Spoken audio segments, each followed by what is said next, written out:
That was number 7. I think we asked this question before on number 8. Let me go back.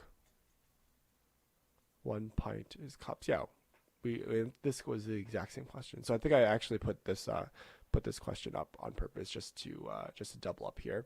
It's asking how many cups are equivalent to a pint.